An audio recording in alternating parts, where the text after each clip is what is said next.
It is halftime at the Fiesta Bowl. Penn State and Boise State getting together for the second round of the college football playoff. Right now, Penn State leads 17-7. They hit a field goal to close out the first half. I'm going to dive into that in just a second. First, welcome to the channel. Real quick, I talk Clemson football, I talk college football. If you like that sort of thing, you want to support an independent, I hope you will. Remember, it's free. Hit that subscribe button. Let me know that you're in here. Thanks. I do appreciate it. I gave my prediction on this game yesterday, and if you're new to my channel and the way I do things, what I hope happens and logic is two different things. What do I mean by that? I may be pulling for a team, but if my football logic says the other team's going to win, I will verbalize that. I hope so-and-so wins, but I believe so-and-so wins. In this scenario, I'm pulling for Boise State. No offense, Penn State fans. I'm just pulling for Boise State. But I picked Penn State to win this ball game. And they're doing exactly to Boise State what I thought they would do on the offensive side of the football. Now, let's talk about what kind of happened up to this point, especially if you're kind of been in and out of this game, and you're like, hey, I see Brian's going live. Let's talk about this. Again, Penn State's leading 17-7 over Boise State at the half. Penn State jumped out to a 14-0 lead really, really quick, and it looked like the game was about to get out of hand. It was about to be ugly. We've seen games like this, happen before, especially, no offense, Boise State, but we've seen teams that are outside of the Power 4 and in the past Power 5 go into a big game like this and get blown out. And you're like, that ain't fair. Well, remember the Fiesta Bowl last year? Liberty versus Oregon? Yeah, you don't, because Oregon beat the trash out of Liberty. And so it looked like, unfortunately, that was going to happen again. I won't say that far, but it was looking bad. It was looking grim. And then suddenly some adjustments were made on Boise State sidelines. And they started to take care of business on the defensive side of the football. They got the football into the end zone. They held Penn State to 3 points in the second quarter. And that's where we're at, 17-7. Now, everyone's paying attention to Ashton Jeanty, and I said yesterday there was two approaches that you could use in this ball game. The two approaches that you could use in the ball game is put everything on Maddox Madsen's shoulders. Maddox Madsen is the quarterback for Boise State. Let Jeanty run wild and say, we really don't care. We're going to make the rest of the team beat you. We're going to play straight-up defense on Jeanty. We don't want to give up massive plays, but if it happens, it happens. We still believe we can win overall. Or take Jeanty completely out of the game. I mean, take him completely out of the game. And I think I said that backwards there. Put the game on Maddox Madsen's shoulders and take Jeanty out of the game. That was the second point I made. But what I was trying to say is that they would just shut down everybody else and say, Jeanty, if you're going to beat us, you're going to beat us. But we believe we can win this on the shakeout. Why have they done that? They went in and they've taken away Ashton Jeanty. They've stacked the box. They're gang tackling. They're moving side to side. They're not allowing him to round the corners. He has 13 carries, 39 yards. For you math buffs, that's 3 yards per carry. Maddox Madsen is 8 of 12, 99 yards. On the other hand, Drew Aller, he's thrown 2 touchdowns. His first quarter was stellar, but they began to get to them. You started to see a bunch of false starts on the Penn State side. You started to see sacks by Boise State. I say sacks. I can't remember if it's more than one sack. I want to say there was more than one sack. I need to go, look at the some of the team stats here.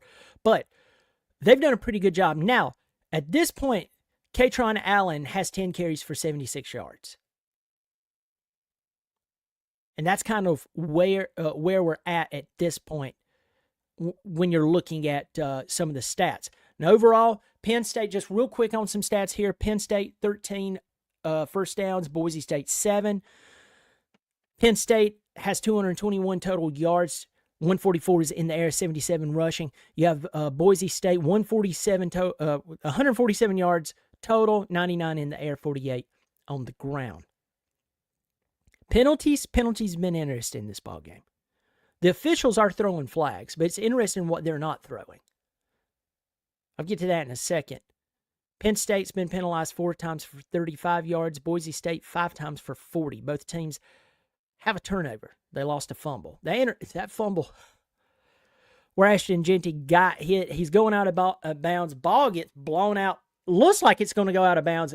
Credit the Penn State defender for staying with it and actually catching the ball midair right as he's about to go out of bounds. That was really athletic.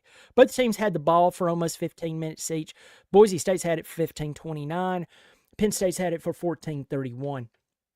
Let's talk about those penalties I referenced just a second ago. If you're a Penn State fan, you can say, oh, well, Brian, blah, blah, blah. And maybe so. Right. Maybe so. But when Boise State was on defense, Drew Aller threw up a prayer, and that prayer was about to be intercepted by Boise State. The Penn State player literally shoved him to the ground. There was an official there. No flag. This is an SEC crew, by the way. SEC this year did not have a great year. Now, I know they're all different crews, and some crews are innocent and others are guilty. I get that, all right? I've talked about I used to be a basketball official for a while. I get it. You get blamed for things that you have, other crews did and you never did. I get that. With that said, that was, you literally, were you in bad position or maybe sometimes that happens. But this was a wide open play down the field and a player goes flying as the arms are extended of the wide receiver in the direction that the player got shoved. He was running upright, and then all of a sudden you see the arms extend. You see the receiver who was upright, or the defender, he was about to intercept the ball. He ends up on his belly. I would just say with the arms extended and the trajectory of the player going from upright to on his belly probably would institute an offensive pass interference. What do I know? Roger Parks in here. In-game adjustments, that's a novel idea. I know, it's shocking. In Clemson, South Carolina, they especially on at times on both sides of the ball this year, it couldn't do it. Roger Parks, thanks for supporting the channel. I see the symbol beside your name. He supports on a monthly basis, either $3 or $5 per month. If y'all want to do that, the join button below the video is there. Unless you don't see it, you're probably on an iPhone. Thanks, man. I appreciate you supporting the channel. Go Tigers, JJ. Missed Beamer's post-game handshake. Did he take a swing? I don't know, but that got funny. SEC refs are garbage.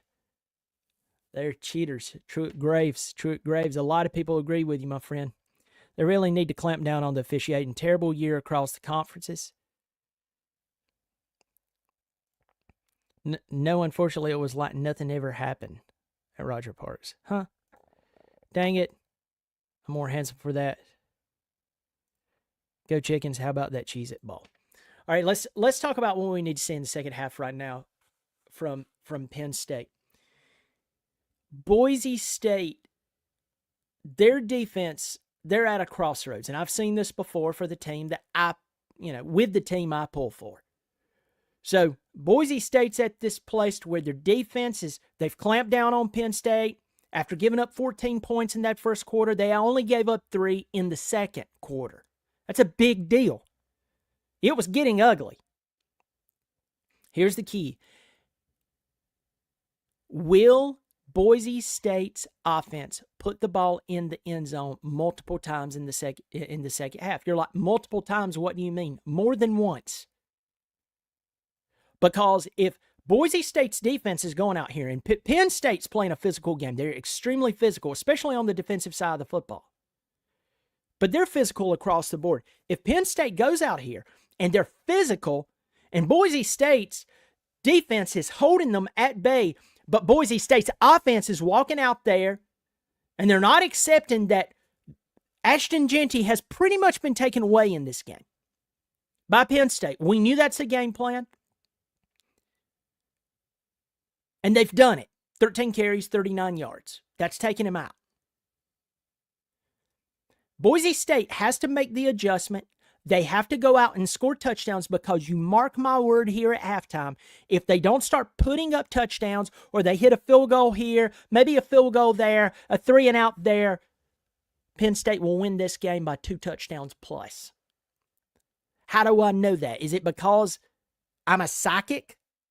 No. It's because I've watched a lot of football. And in ball games like this, the only way it doesn't get not only kind of ugly, not really ugly, but just kind of like, oh man, Penn State's just really controlling this one.